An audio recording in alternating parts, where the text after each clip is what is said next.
آج ہماری ریاست احتساب کے نعرے لگا رہی ہے اور 40-50 سال کی پرانی جتنی بھی کوتاہیاں ہیں منی لانڈرنگ کی، پیسوں کے ادھر ادھر کرنے کی، ہاں جی، ان تمام کے احتساب کے چکر میں پڑی ہوئی ہے۔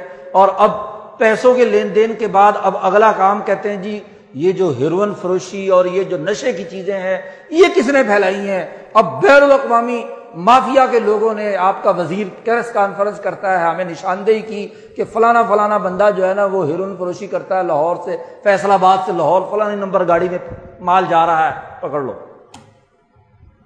ایک ہاتھ کے پکڑنے سے کام ہوگا؟ پہلے جائزہ لو کہ یہ آیا کیوں تھا۔ جیسے پچھلے جمعے میں نے تفصیل سے بیان کیا تھا کہ یہ کالی معیشت تمہارے اندر کیسے داخل ہوئی، یہ کالا نشہ کیسے تمہارے اندر داخل ہوا، یہ نشے اور ہیروئن فروشی کا کام کہاں سے اور کیوں شروع ہوا۔ ایک آدھ فرد کے پکڑنے سے کچھ نہیں ہونے والا۔ وہ جو مافیا نیٹ ورک پچھلے 40-50 سال 60 سال سے عالمی اور مقامی یہاں کے حکمرانوں نے ساتھ مل کر، عالمی اسٹیبلشمنٹ کے ساتھ مل کر افغان جہاد کے نام پر جیسے بندے مروائے، فساد برپا کیا، ایسے ہی ایک کالی معیشت کے نام پر پیسہ منی لانڈرنگ ایک جگہ سے دوسری جگہ منتقل کرنے کا کام کیا۔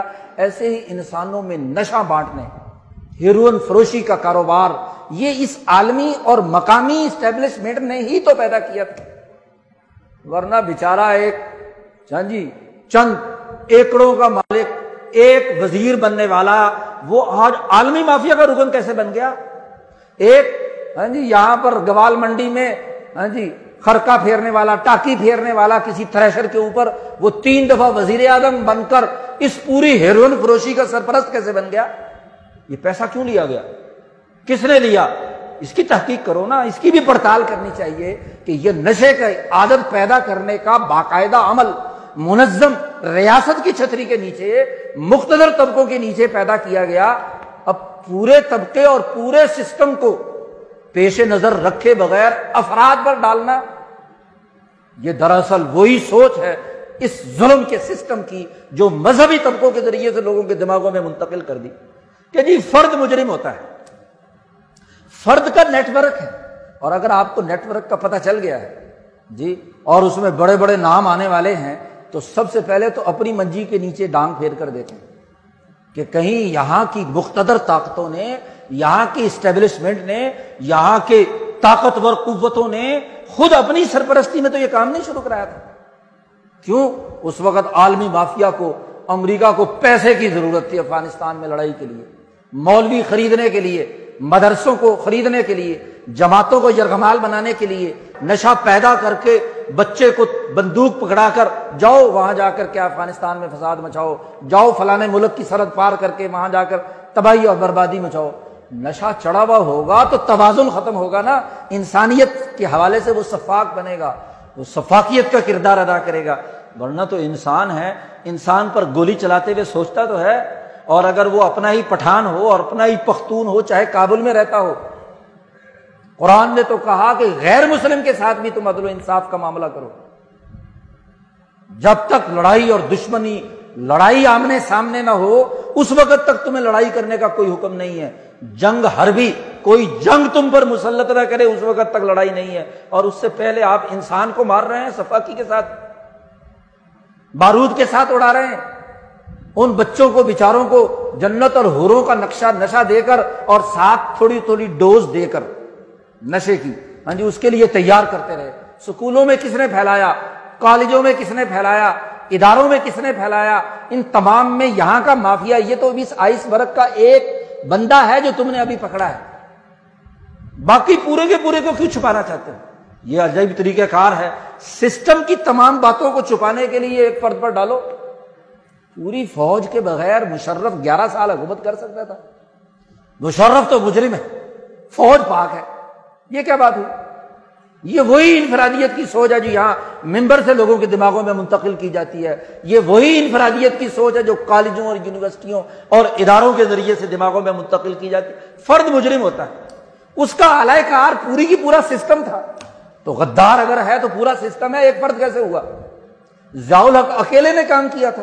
بھائی پوری کی پوری فوج تھی، پورا کا پورا سسٹم تھا جس نے یہ جہاد لانچ کیا تھا، جس نے یہ ہیروئن فروشی کی تھی، جس نے یہ ڈالر اور منی لانڈرنگ پیدا کی تھی، جس نے مالیاتی پورا ڈھانچہ تباہ و برباد کیا تھا، تو ذرا کم از کم علامتی طور پر ہی پورے سسٹم کی قبر پر لات تو مارو، اس سسٹم کا تجزیہ تو کرو۔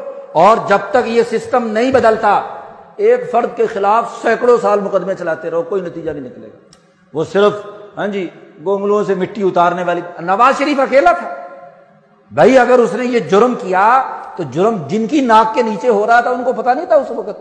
آج اگر وہ 10 جلدیں نکال کر لائے ہیں جے آئی ٹی کی، تو یہ 10 جلدیں ان کے پاس ریکارڈ میں تھیں، ان کی ناک کے سامنے کام ہو رہا تھا، اس وقت تم سوئے ہوئے تھے۔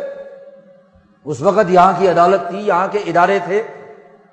زرداری جب تم نے صدر بنایا اور پھر 2 دفعہ اس کو حکومت دی، اس وقت تمہارا نمائندہ تھا، تمہارے تمام کام کا ذمہ دار تھا، اکیلے نے کام کیا ہے۔ یوسف رضا گیلانی نے اکیلے کیا ہے، پرویز اشرف نے الگ کیا ہے۔ عجیب بات ہے، تماشا ہے، 70 سال میں افراد پر بوجھ ڈالو۔ لیاقت علی خان برا تھا، گورنر جنرل غلام محمد برا تھا، اور کچھ چھلانگ مار کر کہیں گے جی جناح صاحب بھی برے تھے۔ چلو جی فرد پر ڈالیں گے، جناح اکیلے نے کام کیا، لیاقت نے اکیلے نے کام کیا، غلام محمد نے اکیلے نے کام کیا، سکندر مرزا اکیلا تھا، سسٹم کی طرف توجہ نہیں۔ ایوب خان نے 11 سال اکیلے نے حکومت کی، بغیر سسٹم کے، بغیر کسی اجتماعیت کے۔ بھٹو اور یحییٰ نے بغیر کسی اجتماعیت کے کام کی۔ یہ وہ سوچ ہے جو لوگوں کے دل و دماغوں میں منتقل کی گئی ہے، غلط۔ قرآن کہتا ہے اب اواہ یحودانہ او ینصرانہ او یمجسانہ، والدین اور حکمران باپ ہوتا ہے، یاد رکھو، باپ کا کردار اسے ادا کرنا ہے۔ اور اگر باپ ہی نشہ بانٹ رہا ہو پیسے کے لیے، اور پیسہ بھی انٹرنیشنل مافیا کے پاس جا رہا ہو، اس کے پاس تو اپنا حصے پتی کا ہی پیسہ آتا ہے جو مجرم اور جرم کرنے والا ہوتا ہے۔ ہر نیچے والا مجرم وہ تو صرف اپنے حصہ پتی رکھ کر اوپر والے کو دیتا ہے، سسٹم کا مطلب ہی ہے، اور اس سے اوپر والا، اس سے اوپر والا۔ اب سوال یہ ہے کہ جس کو پکڑا ہے وہ کس کو حصہ پتی دیتا، تو اس کو بھی پکڑو، اور وہ آگے بین الاقوامی کس مافیا کو دیتا تھا اب بین الاقوامی مافیا نے نشاندہی کی ہے تو بین الاقوامی مافیا کو بھی لاؤ سامنے، ایک نیٹ ورک پورا واضح کرو۔ لیکن نہیں، آپ دیکھیے کہ سسٹم پر آنچ نہیں آنی چاہیے، اور اس سسٹم کو کس جہاز سے تحفظ دے دیا؟ ایک خود ساختہ بر و تقوی کی بنیاد پر نہیں، اسم و عدوان کی بنیاد پر ایک نام نہاد لیگل ڈاکومنٹ آئین کے نام سے ملک اور ریاست پر مسلط کر دیا کہ جی آئین تحفظ دیتا اداروں کو، اداروں کو آئین تحفظ دیتا، ادارے سیاہ کریں سفید کریں جو بھی کریں، ظلم کریں، الیکشن کے نام پر سلیکشن کریں، ادارے جو ہے وہ ظلم اور زیادتی کا نظام بنائیں، جھوٹی عدالتیں قائم کریں، انصاف فراہم نہ کریں، انسانیت کی تباہی کے فیصلے کریں، وہ ہیروئن فروشی کو پورا تحفظ فراہم کریں، وہ جہاد کے نام پر نان سٹیٹ ایکٹر پیدا کریں، وغیرہ وغیرہ کریں، ادارے کو ہی تحفظ ہے۔ عجیب تماشا ہے، یہ 200-250 سال سے جو دنیا میں دجل کا نظام قائم ہے، بین الاقوامی یہ جو سسٹم قائم ہے دجل اور فریب کا، بہت خوشنما لباس میں ہے۔ ملمہ کاری جمہوریت کا عنوان ہے، عدل و انصاف کا عنوان ہے، مساوات کا عنوان ہے، لبرلزم کا عنوان ہے، لیکن اس کے اندر جو مافیاز کو تحفظ دینے کا پورا عمل ہے وہ اسی طرح موجود ہے۔ تو کیسا آئین، کیسا ضابطہ؟ یہ آئین جو ظالموں کو تحفظ فراہم کرتا ہے، خوبصورت الفاظ لکھ دیے جائیں کہ جی یہ جمہوریت کے تحفظ کے لیے ہے، یہ پہلے 20-25 بنیادی آئینی انسانی حقوق بیان کر دیے جائے کہ جی انجمن سازی کی اجازت ہے، اظہار رائے کی آزادی ہے، فلاں کی آزادی ہے، مزدور کی مزدوری دی جائے گی، کسی پر ظلم نہیں کیا جائے گا، خوشنما الفاظ لکھ دیے جائیں، لیکن کیا اس کے مطابق ادارے بنائے ہیں؟